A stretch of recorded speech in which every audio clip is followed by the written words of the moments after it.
Hey everyone, this is Mason Hutchison, and you're listening to Herb Rally, your daily herbal podcast. We come out with new episodes each and every day, so be sure to tune in often. And we publish herbalism lectures, interviews, narrated monographs, etc. Whether you're a new herbalist or you've been doing this for a while, feel free to peruse our archive of hundreds of episodes, and you're bound to find something of interest. Our goal for the show is to help you grow as an herbalist, no matter what stage you're at. And today's episode is brought to you by Green Path Herb School, as well as their Herbalist Certificate Program. This is a comprehensive hybrid program for those interested in becoming professional herbalists. This hybrid curriculum is offered as an online program or can also be taken in person in Missoula, Montana. The Herbalist Certificate Program is designed to provide a total immersion into natural healing and medicinal plants. Students will achieve the skill set and confidence needed to practice herbalism. Discover a new and exciting direction in your life. Explore the ancient art and modern science of herbal healing. This program requires weekly attendance, including real-time and online classes. Students can earn their certificate either remotely or in person. And by offering the best features of both online and more traditional forms of learning, they provide students great flexibility in pursuing their herbal education. In-person classes will be held in their classroom and gardens, and the forests, mountains, meadows, and rivers around Missoula, Montana. In-person class will also be offered on Zoom, allowing students to choose how they participate. So to learn more, just head to greenpathherbschool.com or just click on the link in the show notes. Again, that's greenpathherbschool.com. You'll look up their Herbalist Certificate Program or just click on the link in the show notes. And today's episode is with Elaine Sheff from the Green Path Herb School, and she shares some of her favorite ways to use rose. She chats about how roses are good for overall health, strengthening the heart, a wonderful ingredient for body care products, and more. You can watch today's episode on our YouTube channel by clicking the link in today's show notes, or just head to our channel at youtube.com/c/herbrally. And if you haven't already subscribed to our YouTube channel, pretty please go ahead and hit that subscribe button. And enough from me. Now on to today's episode. Enjoy.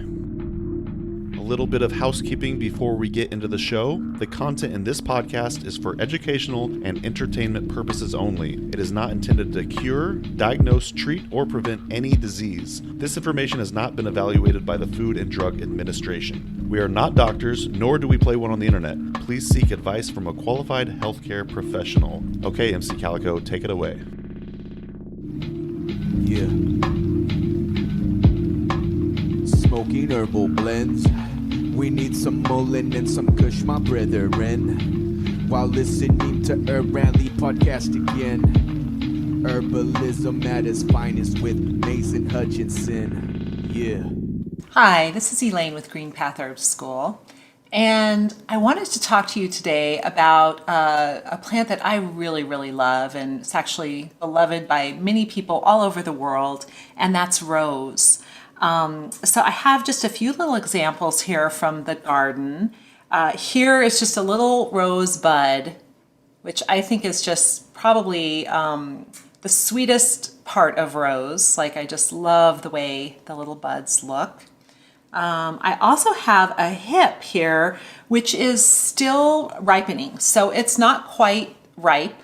And this is from our wild rose bush right outside the school.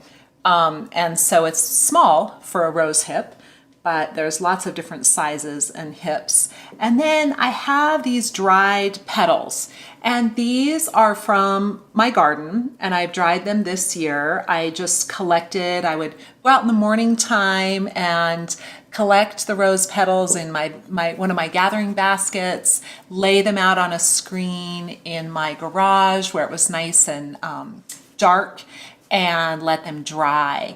And so rose makes a lovely tea, like you can, and it actually is such a beautiful herb. So I love to put it in a tea mixture, and I really like it for recovery. So for instance, if someone has had surgery or had some kind of a traumatic experience or something like that, I love putting rose petals in tea for them. It's also a wonderful women's herb, so really nice for the reproductive system, great tonic and astringent. And because it's an astringent and also because of the smell, it's used a lot in skincare and body care products. And so one of my favorite things to do with the petals is to add them to extra virgin olive oil and macerate them, blend them up really well, and let them soak for about a month or so. And then I use that as an oil on my skin. So I can do like a face oil with it, or sometimes I'll add that oil and make a lotion or something like that. And it is absolutely heavenly. Like the smell is just incredible. So that's probably one of my very favorite ways to use rose. Another thing I love about rose is it is a tonic and strengthener for the heart and the cardiovascular system. And both for the physical heart, but also for the emotional heart. So another really key way that I use rose is for someone who is brokenhearted, has had a heartache or a heartbreak, and I feel that that impacts not just the emotional self, but also the physical heart. And so to take rose for that, I feel like kind of works on these layered levels for the cardiovascular system, including those emotional aspects and that very physical aspect of heart health itself.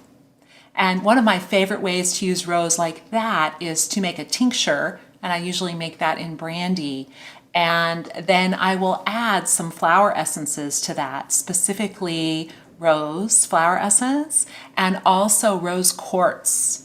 And then maybe even a drop of the pure essential oil of rose otto into the tincture.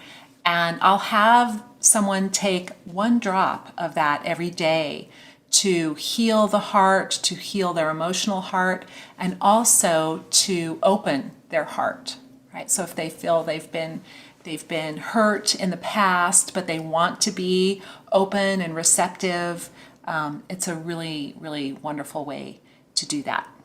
So those are some of my favorite ways to use rose. I'd love to hear how you like to use rose in the comments below. So have a wonderful day. Thank you so much. Hey everyone, this is Mason with Herb Rally, and thanks for watching today's video. If you liked it, go ahead and give it a thumbs up and hit that subscribe button and the notification bell. If you didn't know, if you're new to the Herb Rally community, we also list herbalism events. That's herbalism events we list chronologically as well as by state. You can find that at herbrally.com/events. And we list new, probably 10 new events every week, so you'll probably be able to find something happening around you. We also list herbalism online events, and you can find that at herbrally.com/virtual. So you're bound to find something happening in the near future or herbalism in your neck of the woods. If you want more video content, you should be able to find a video right here in this vicinity or this one right here. So enjoy our Herb Rally channel.